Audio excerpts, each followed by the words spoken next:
My name is Charlotte. I am 73 years old and have led what I believe to be a fulfilling life. I raised a family, built a business with my late husband, and endeavored to be a devoted mother. Before I recount the events of that engagement party, I would appreciate knowing your location. Please share your city or state in the comments. It reassures me that I am not alone in this, as what I am about to share fundamentally altered my understanding of my own son. Let me take you back several months prior to that party to provide context. My husband, Robert, passed away 8 years ago from a heart attack. He collapsed in our kitchen on a Tuesday morning, coffee cup still in hand. While they described it as quick and painless, I find it hard to believe that losing a partner of 40 years is ever truly painless. Robert and I met in college at Arizona State, back when the campus was only half its current size. We married young, at 22 and 23, despite everyone's doubts about our longevity. Yet, we proved them wrong, spending 40 years building a meaningful life together, starting from nothing, student loans, and a dream. Robert envisioned a career in commercial real estate development in Phoenix. Over 3 decades, we built an empire, acquiring 12 commercial properties across Phoenix and Scottsdale by the time he passed. The business generated consistent rental income, structured to last long after our time. He established a trust for me during my lifetime, and then for our son Daniel. This trust was valued at approximately $4 million, in addition to the business properties that produced nearly $30,000 monthly. Robert had meticulously worked with attorneys to create a robust structure, ensuring my security and that Daniel would inherit only when he was mature enough to manage it responsibly. Charlotte, he had said to me one evening about 2 years before his death, I need you to promise me something. If I go first, you must be steadfast regarding this trust. Do not let Daniel pressure you into granting him access before he is ready. I have witnessed too many inheritances squandered by children who received money too young. Promise me you will use your judgment, not just your heart. I made that promise. However, sitting at his funeral 8 years later, watching our 30-year-old son grieve over his father's casket, I never imagined I would actually have to uphold it. Daniel was 38 years old when this narrative begins, my only child. For years following his father's death, it was just the two of us learning to navigate life. He would visit every Sunday for dinner, sharing updates about his work as a project manager at a tech company, his unsuccessful relationships, and his aspirations of starting his own consulting firm. I believed we were close. Then, about a year ago, he met Vanessa. Daniel called me one Thursday afternoon, his voice filled with a joy I had not heard since before Robert's passing. Mom, I met someone special. I want you to meet her. My heart soared. Daniel had dated various women over the years, but nothing serious. This felt different, as if he were a teenager with his first crush. That's wonderful, sweetheart. Tell me about her. Her name's Vanessa. She's beautiful and intelligent. She works in marketing and brand consulting. We met at a networking event for my company. She just gets me, you know. We've been seeing each other for about 3 months, and I think this could be it. 3 months, and I was only hearing about her now. That should have raised a red flag. Daniel had always shared his life with me, both the good and the mundane. Yet, 3 months had passed without a mention of her. Still, I suppressed my unease, considering that perhaps he wanted to be certain before introducing us, or that he was simply becoming more mature and private. When Daniel finally brought her to Sunday dinner, I observed several details that made me uneasy, even as I maintained a welcoming demeanor. She arrived in designer attire, Louboutin heels I recognized from magazine ads, a Chanel bag that likely cost more than my grocery expenses over 3 months, and jewelry that sparkled under the foyer lighting. For a marketing consultant, her wardrobe was striking. However, it was more than just her appearance. It was the way she appraised my home with calculating eyes, as if she were evaluating property rather than visiting a friend's house. She lingered over the artwork, Robert's collection of Southwestern paintings that had appreciated significantly over the years. She ran her fingers along an antique credenza we had discovered at an estate sale 30 years ago. This is original, isn't it? She asked, her tone casual, but her gaze sharp. What period? Early 1900s, I replied. It was one of our first purchases together. These can be quite valuable if they're authentic. She moved on before I could respond, examining the silver candlesticks on the mantel and the crystal vase on the side table. During dinner, I inquired about her family and background, standard questions any mother would ask her son's girlfriend. "Oh, my parents are in Connecticut. My father is in finance and my mother does charity work," she said vaguely. "And where did you grow up?" "Here and there. We moved around a lot for my father's career." She smiled and redirected the conversation to Daniel, prompting him to discuss a challenging project at work. Every question I asked about her was deflected. "Mom, isn't she amazing?" Daniel asked after she left. I forced a smile and replied, "Yes, because what else could I say?" I had been overly critical in his previous relationships, and it had not ended well. This time, I opted to remain observant. As the months progressed, Vanessa became a constant presence in Daniel's life, and I witnessed subtle changes in him. He began canceling our Sunday dinners. When he did visit, he was always accompanied by Vanessa, who dominated the conversation. Her comments were often dismissive. "Daniel, your mother's house is so dated. If this were mine, I'd modernize everything." Daniel would shift uncomfortably, but never defended me. Then came the discussions about money. "Mom, Vanessa and I have been talking," Daniel said one Sunday, about 4 months into their relationship. "We want to start a consulting firm, but we need capital to get it off the ground." I had heard this dream before, but now Vanessa was nodding beside him, her hand on his knee, her expression earnest. "How much are you thinking?" I asked. 200,000 to start, Vanessa replied quickly. I looked at my son. "Daniel, you are aware of the trust your father set up. The money is protected for a reason. However, I do have some discretionary funds. If you provide me with your business plan, I will consider lending you 50,000 as seed money." Vanessa's smile tightened. 50,000 won't be enough for what we have in mind. I gently replied. Then perhaps you should adjust your vision to align with your available resources. That's sound business practice. The atmosphere shifted. Daniel looked between us, caught in the middle. "Mom, we'll figure something out. Don't worry about it." I could see the disappointment and frustration in Vanessa's eyes. After that day, Daniel's visits diminished further. When I called, he always seemed busy. "Vanessa and I are working on the business plan, or we're looking at office spaces." It felt as though I was no longer part of his life. Then, 3 months ago, he called with news. "Mom, I proposed. Vanessa said yes, we're getting married." I should have felt joy for my son, yet I felt a cold weight in my stomach. "I'm so happy for you," I managed to say, pushing down my instincts. "We want to have an engagement party," he continued, his excitement palpable. "Nothing too extravagant, just close family and friends. Vanessa's handling most of the planning, but we want it at her parents' country club. They're members, and it will be beautiful." "Of course," I replied. "Let me know how I can help." "Actually, Mom," he paused, "Vanessa was hoping you might contribute to the party costs. Her parents are covering the venue, but the catering, bar, and flowers add up. Maybe 20,000? I was taken aback. "That seems excessive for an engagement party. Mom, please. This is important to Vanessa. She wants everything to be perfect, and you have the money." There it was. "You have the money," not "we would appreciate your support." "I will contribute 10,000, I said. "That's more than generous." Silence followed on the other end.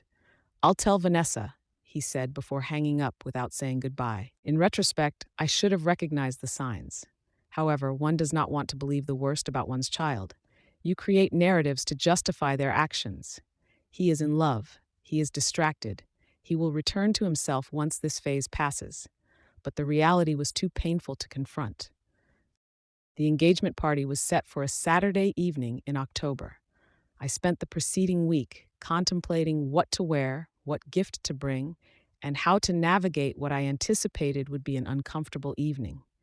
I purchased a beautiful navy dress, elegant yet understated, and commissioned a jeweler to create a custom bracelet for Vanessa in platinum with small diamonds, spending 3,000, which was a considerable expense for me. I arrived at the country club at 6:30 p.m., 30 minutes after the party commenced.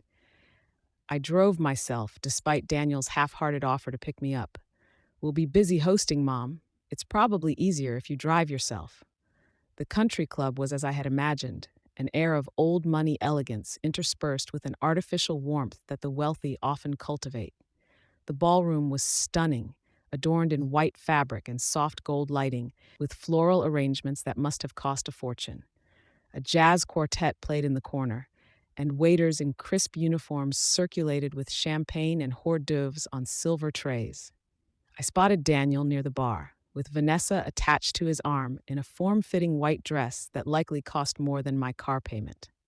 The dress was barely suitable for an engagement party, more reminiscent of a nightclub or red carpet attire. Yet she wore it with confidence, drawing the attention of every man in the room. She noticed me first, leaning in to whisper something to Daniel. He turned, and for just a moment I saw an expression cross his face, neither happiness nor pleasure at seeing his mother, but perhaps irritation or resignation. As I approached, holding the small gift bag with Vanessa's bracelet, I heard my heels click against the marble floor, announcing my arrival. "Hi, sweetheart. Congratulations again." I reached out to hug Daniel, but Vanessa smoothly interjected, "Charlotte, you made it. We were worried you might not come." That was the first sting. Not, "We are so glad you are here," but rather a suggestion that my presence was uncertain, as if I were the type to skip my son's engagement party. Several of her friends, standing nearby, exchanged glances, assessing the situation. "Of course I'm here," I replied, maintaining my smile even as my chest tightened. "Daniel, you look handsome. That suit is perfect on you."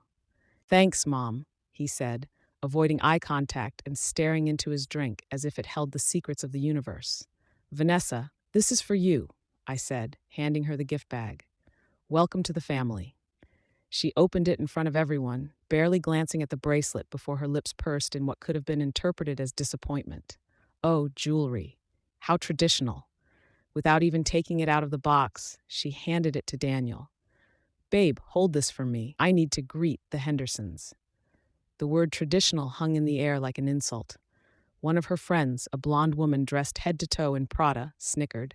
Daniel accepted the box without a word, offering no gratitude or acknowledgement of my gesture. The next hour was agonizing. I attempted to mingle, but I did not know anyone. The guests were divided into two groups, Vanessa's acquaintances and Daniel's colleagues. Vanessa's friends, polished young women in designer attire, regarded me as if I were an interesting artifact in a museum. "Oh, you're Daniel's mother. How lovely. And what do you do?" When I replied that I was retired, I could see them mentally categorize me as old and unimportant, unworthy of their time. Daniel's work colleagues were polite but distant, clearly more familiar with Vanessa than with me. I observed my son working the crowd, shaking hands, laughing at jokes, always with Vanessa's hand possessively on his arm. Vanessa's parents were present, cold, affluent individuals who acknowledged me only with a brief handshake. Her father, Preston, epitomized wealth with silver hair and an expensive suit, offering a handshake that lasted precisely 2 seconds. "So, you're Daniel's mother. Vanessa has mentioned you." His tone implied anything but admiration. Her mother, Cecilia, eyed my dress with disdain. "Department store?" she asked, as if it were an accusation. "Yes," I replied. "Macy's." How quaint. She moved away before I could respond. I decided to make one final attempt. Approaching Daniel and Vanessa, I gently touched his arm and said, "I was thinking perhaps we could have Sunday dinner next week. Just the three of us. I would love to get to know Vanessa better before the wedding planning intensifies." That's when it happened. Vanessa laughed, a sharp, dismissive sound. "Sunday dinners? Daniel, you didn't tell me your mom was still doing that whole weekly family dinner thing. How very 1950s. Her friends tittered. My face flushed. "It's just a tradition, something Daniel and I have done for years." "Had done," Vanessa corrected, emphasizing the past tense. "Daniel is building a new life with me. We're quite busy with the business and wedding planning. We don't really have time for," she waved her hand dismissively, "obligatory family dinners." I looked at Daniel, waiting for him to say something, anything, but he merely stared into his drink. "Daniel works so hard," Vanessa continued, her voice rising, drawing attention from those around us. "The last thing he needs is guilt trips about skipping Sunday dinners with his mother. Honestly, it's a bit much for a grown man to have weekly dinners with mommy." The group around us laughed, and I felt my face burn. "I just want to spend time with my son," I managed to say, my voice trembling slightly. "There's nothing wrong with that." "There is when it becomes suffocating," Vanessa retorted, her eyes glinting. "Daniel's told me all about how overbearing you can be, how you've tried to control his life, his choices, his relationships. He's too polite to tell you himself, but honestly, Charlotte, you need to learn when to let go." The room fell silent. Everyone was watching, witnessing my humiliation at the hands of my son's fiancée while he remained silent. I turned to Daniel, tears welling in my eyes. "Is that true? Is that how you feel?" He finally looked at me, and what I saw in his expression shattered my heart. Embarrassment, shame, but not for my public humiliation, rather for me. "Mom," he said, his voice low and firm, "you're making a scene." "I'm making a scene?" I echoed, incredulous. "Daniel, I think you should leave," he said, his voice rising again. Gasps filled the room. "You're embarrassing me. Please just go." I stood there frozen. This was my son, my child, the boy I had nurtured, celebrated, and comforted throughout his life, and he was telling me to leave his engagement party because I was an embarrassment. I glanced at Vanessa. She was smirking, clearly reveling in her victory. "Please, Mom," Daniel urged again. "Just go." And Vanessa nodded, that smirk still plastered on her face, her eyes cold and triumphant. I felt something fracture within me, not just my heart, but a deeper illusion I had been clinging to, that my son was still the person I believed him to be. I didn't cry or argue. I simply turned and walked out of that ballroom without looking back. The drive home is a blur. I remember my hands shaking on the steering wheel, forcing me to pull over twice. I recall the shocked expressions of the other guests as I passed, some sympathetic and others entertained by the unfolding drama. The sound of my heels clicking on the marble floor echoed in the sudden silence, marking my exit. Upon arriving home, I sat in my car for 20 minutes, paralyzed. The house appeared dark and empty, all the windows black. I thought of Robert and how he would have handled this situation. Would he have fought to stay, or would he have recognized that sometimes walking away is the only dignified response? Eventually, I entered the house, changed into a nightgown, one of Robert's old t-shirts, worn soft from years of washing, and sat in his old chair, which I had preserved all these years to feel close to him. It was leather, cracked now, molded to his shape. As I sat there, I whispered to the empty room, "What do I do? What do I do about our son?" The silence was answer enough. Robert had anticipated this possibility, which is why he structured the trust as he did. That night, I couldn't sleep, replaying every moment and every word. Vanessa's interest in my assets, the way her eyes lingered on every valuable item, the escalating financial requests, Daniel's gradual distancing, and how she systematically positioned herself between us, all of it felt calculated. This situation was not about love. It was manipulation. Vanessa had identified a man with an impending $4 million inheritance and was ensuring that nothing, especially not his mother, stood in her way. Around 3 a.m., I rose and went to my office.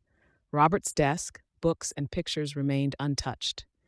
I retrieved the trust documents and read them carefully. Robert had specified that Daniel would inherit everything upon my death, but he would not gain full control until the age of 45, or earlier if I deemed him financially responsible. Until then, I held complete discretion over distributions. Section 4.7, subsection C stated that if the trustee had reasonable grounds to believe that the beneficiary was subject to undue influence or manipulation by a third party regarding trust assets, the trustee could restrict distributions and access until the influence ceased. Robert Cleverman had foreseen such circumstances. I texted my attorney, "Need to meet Monday morning, urgent regarding Daniel's trust." His prompt response read, "Available at 8. Everything okay?" I replied, "No, but it will be." Sunday passed in silence. I half expected Daniel to call, to apologize, or to reach out in some way. I kept my phone on the kitchen counter, compulsively checking it, even though I knew it wouldn't ring. But the silence was deafening. No calls, no texts, nothing. Not even a brief "sorry" or "can we talk?" Just silence, which hurt more than I wanted to admit. I occupied my day attempting to distract myself, cleaning the kitchen, reorganizing the pantry, pulling weeds in the garden until my knees ached. Each task brought memories. the kitchen where Daniel had breakfast for 18 years, the pantry stocked with his favorite snacks, the garden where he played as a child. Where had that little boy gone? When had he transformed into someone who could allow his fiancée to humiliate his mother in public? Monday morning, I met with Paul, Robert's attorney of 20 years. Upon entering his office at 8, he poured me coffee without asking, immediately sensing my distress. "Tell me everything," he said. I recounted the relationship with Vanessa, the escalating financial requests, the humiliation at the engagement party, and my concerns regarding manipulation. "You want to restrict his access?" Paul asked, not posing it as a question. "I want to protect what Robert built," I affirmed. "Not for me, but for Daniel, because he is not thinking clearly right now. If I grant him access to that trust, Vanessa will drain it in 5 years, leaving him with nothing." Paul leaned back in his chair. "You possess the authority. The undue influence clause was specifically designed for situations like this. However, Daniel will fight it and likely be furious. This could irreparably damage your relationship." "Our relationship is already damaged," I replied quietly. "At least this way, I am safeguarding his future, even if he resents me for it." We spent 2 hours making the necessary amendments. By the time I left at 10:30, the trust was secured.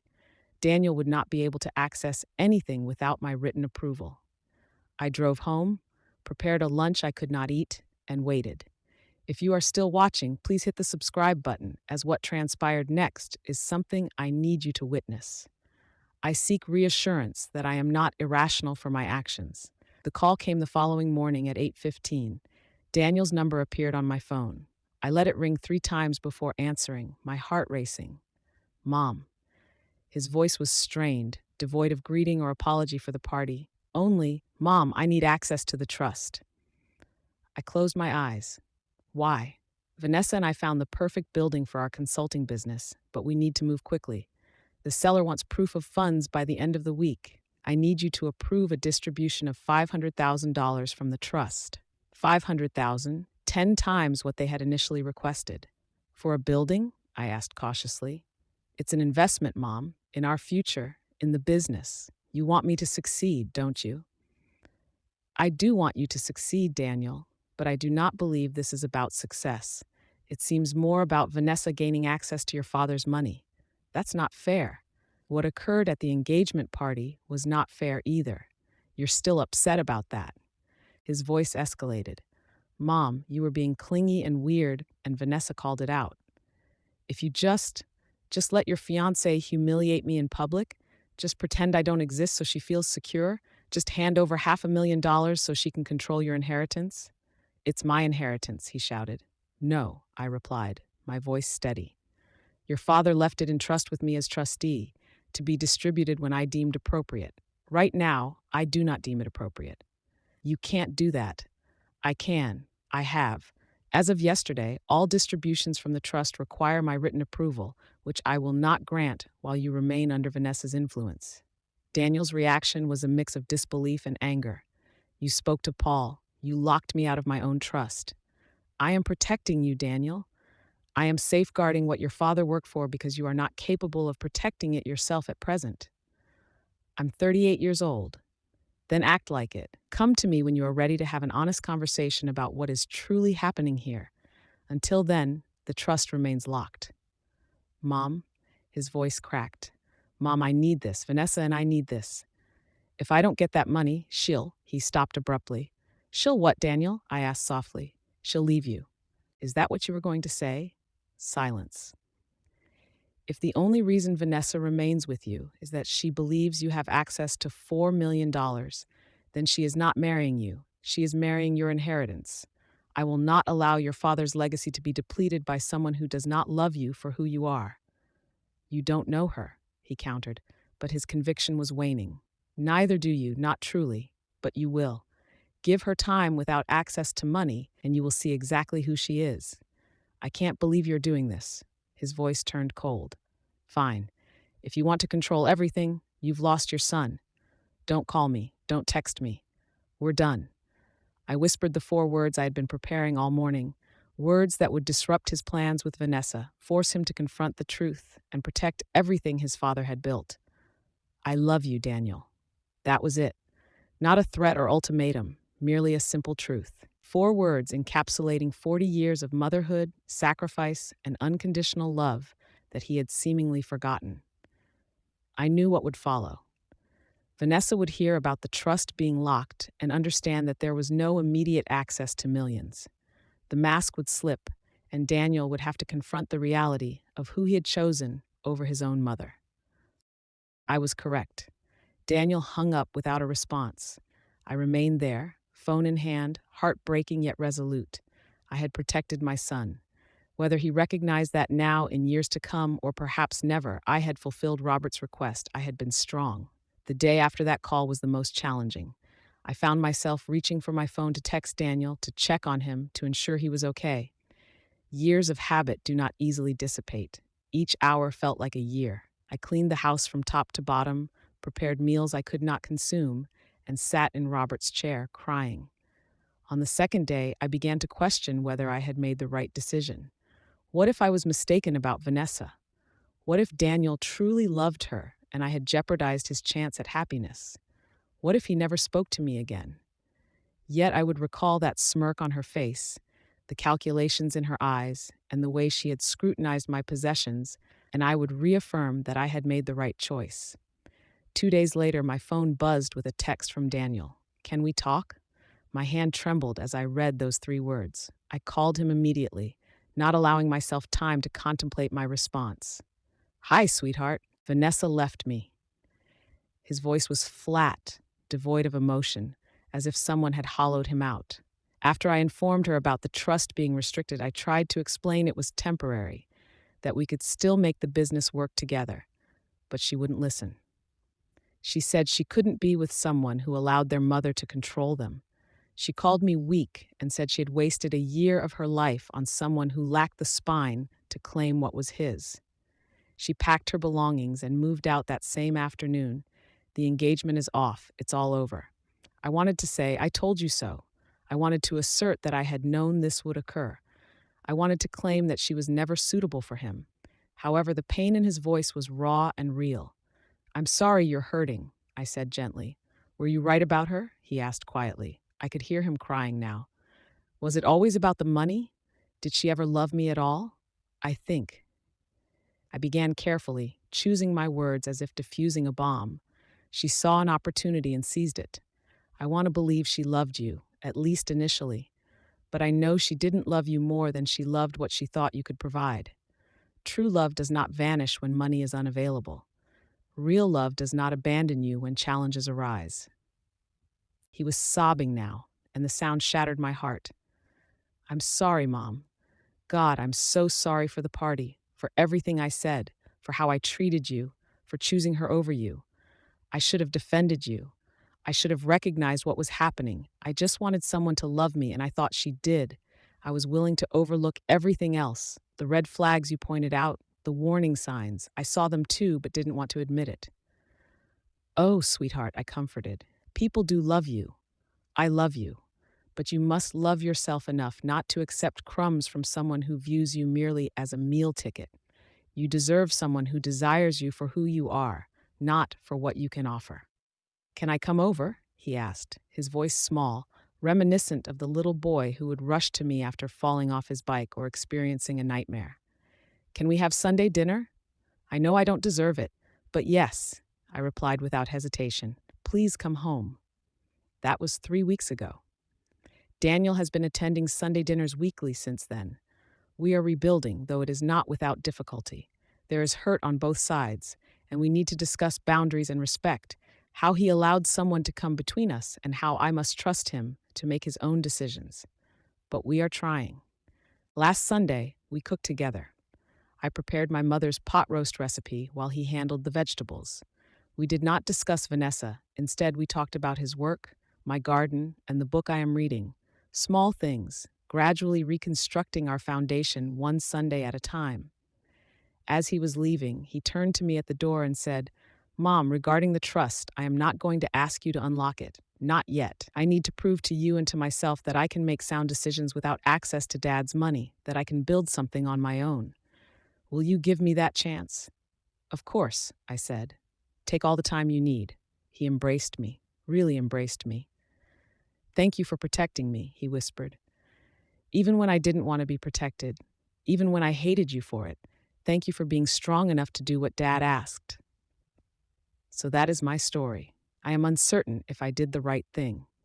Some days I question whether I was too harsh, whether I should have simply allowed him to learn from his mistakes. Yet I remember that smirk on Vanessa's face and the calculations in her eyes, and I realize that sometimes love requires saying no. Sometimes love means being the villain in someone else's narrative to save them from themselves. Thank you for listening to my story. I hope that wherever you are and whatever you are facing, you remember that protecting the people you love is not always comfortable, but it is always worthwhile. Please subscribe to my channel. I look forward to seeing you in the next video with love and respect.